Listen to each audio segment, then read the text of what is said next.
I have no memory of the first grade except for the fact I didn't like school.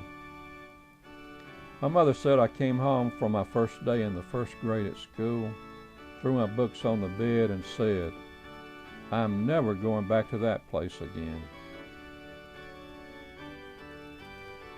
Miss Grimes and the second grade was a better learning experience.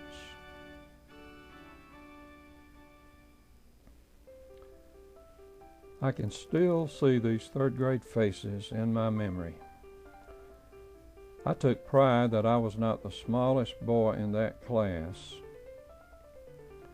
The lad on the bottom row, second from the right, took that title.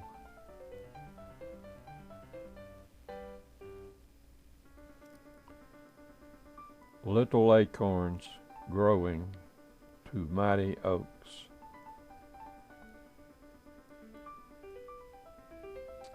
My daddy Jake's sister still lived on the farm. Courthouse Square was a favorite place for picture taking with our new Kodak camera.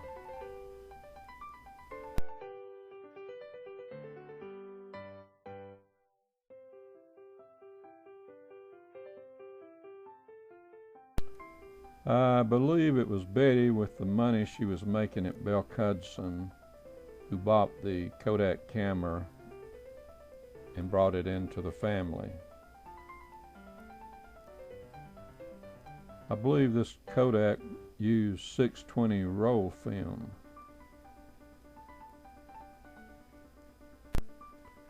There was no color film at this time.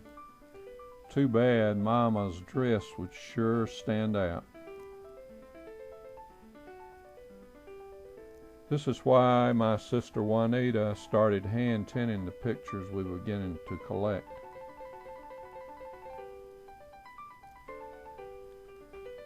Photography is a miracle and has always been a miraculous art to me.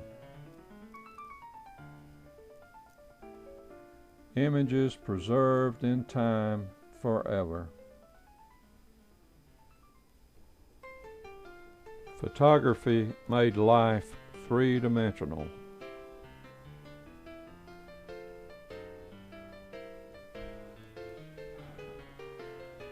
This new suit was made by Mama by hand.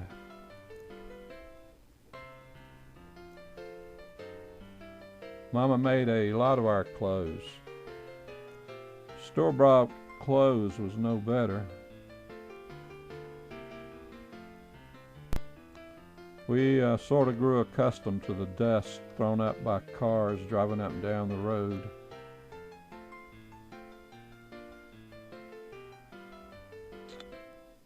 Brother-in-law Laddie had his own pop cola distribution route. We liked riding in his truck and sharing an occasional free soda.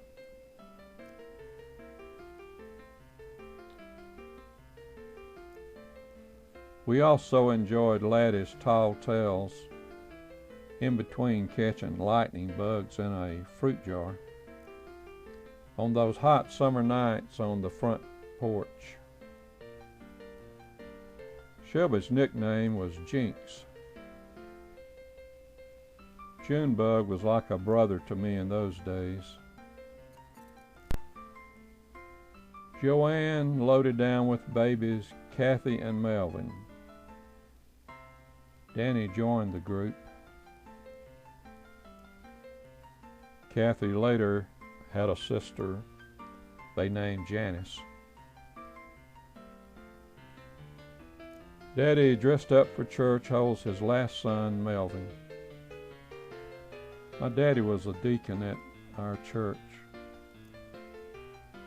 One day I plays with the photographer.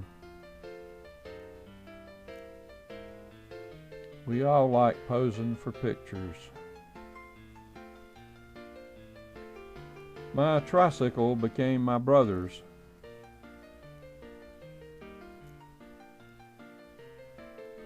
One Dale wears one of Mama's beautiful handmade suits to Sunday school.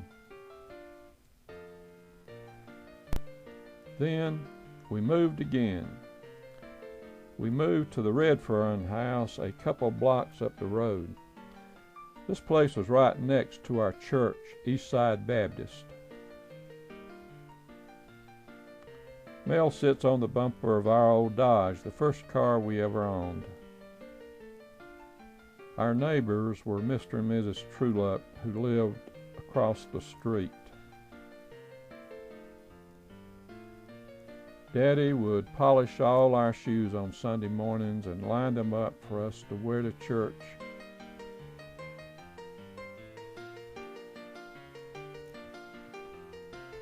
Mama had many pretty hats.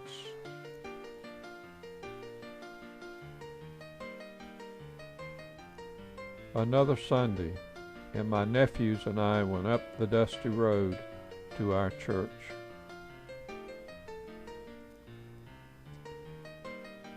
Down in Florida, Mama's sister Estelle was raising her large family.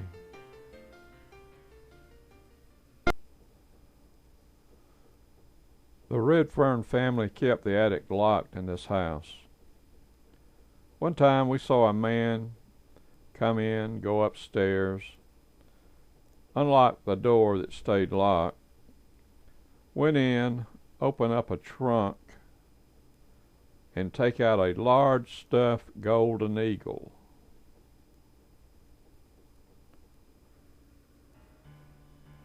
Down in Winter Haven, Florida, Grandpa, Grandma, and my Uncle Addie lived close by.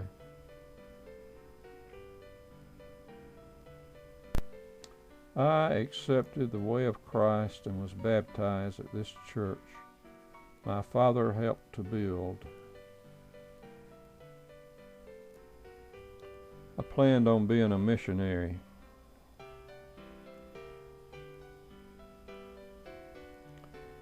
This church started out as a mission and met in a big tent until the sanctuary was built. We had dinners on the ground out back, tables laden with food. My daddy Jake stands in the doorway with Joanne and Betty, my sisters, in the foreground.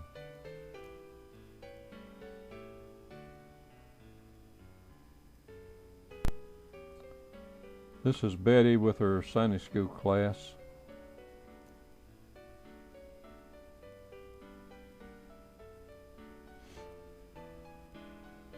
I revisited Eastside Baptist Church in 2003. I attended their worship service. It still felt the same to me 60 years later.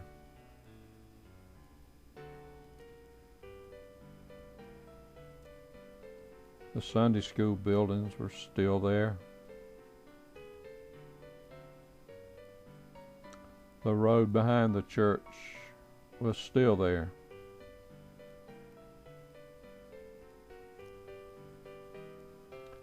The place where Pastor Dwelly preached.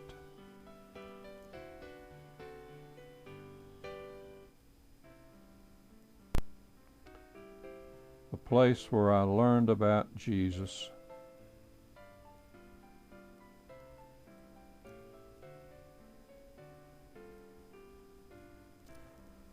One Saturday, my friend George and I failed to return home from the movies, and my parents got worried. They called the police. We both got a free ride home in a police car. Wendell and I got new bicycles one Christmas at the Redfern place.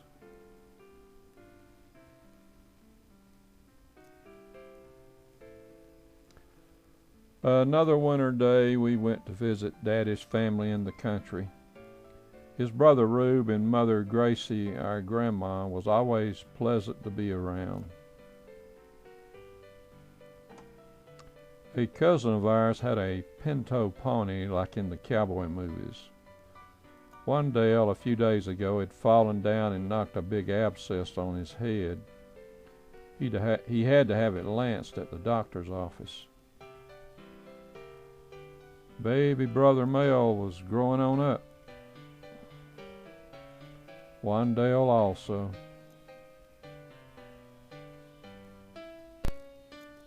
Aunt Ernestine was a great cook for this birthday feast.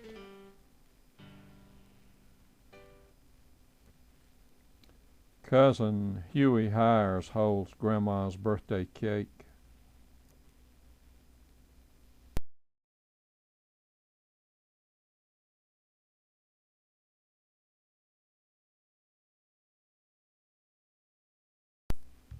Grandma Gracie Richardson's brother, Joel Prophet Moody, was there. He is my great uncle.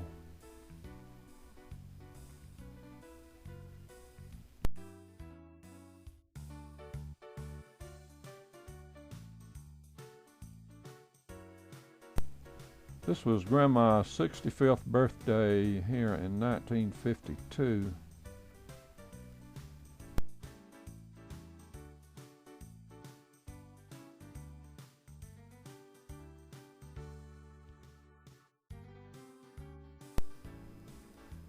My daddy and I enjoyed the feast.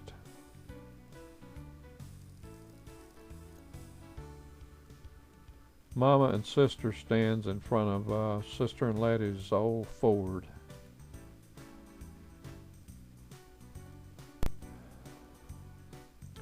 Daddy's brother name was Rube.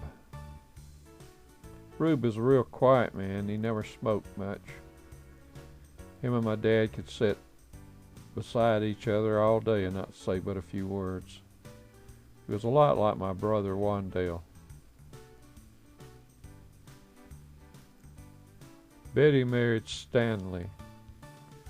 He was called Pete when he returned from Korea. Betty lived with us while Pete was in Korea.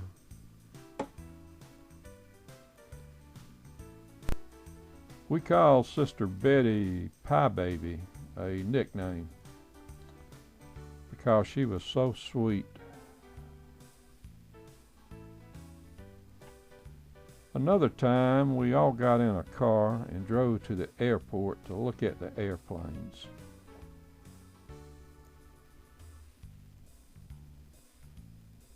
What fun!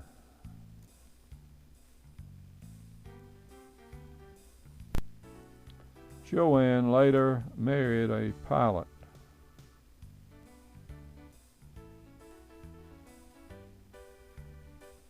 We all wanted to just fly away.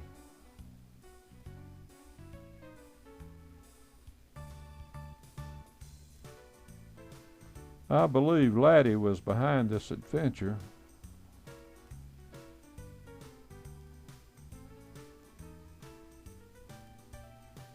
We never even left the ground.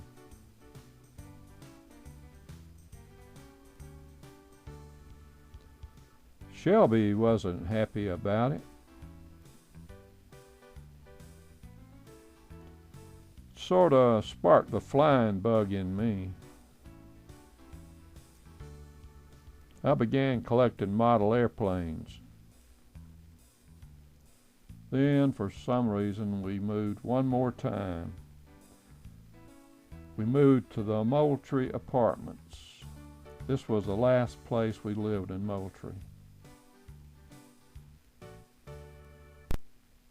A family still occupies the home Mel was born in. The old house at 703 East Central, where 8 of us live, still holds a family within its old walls. This place was the last time we all were together as a family.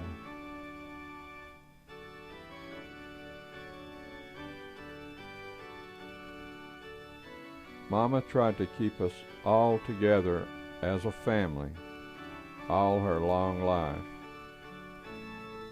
Mama with pictures of sweet Jesus on our walls.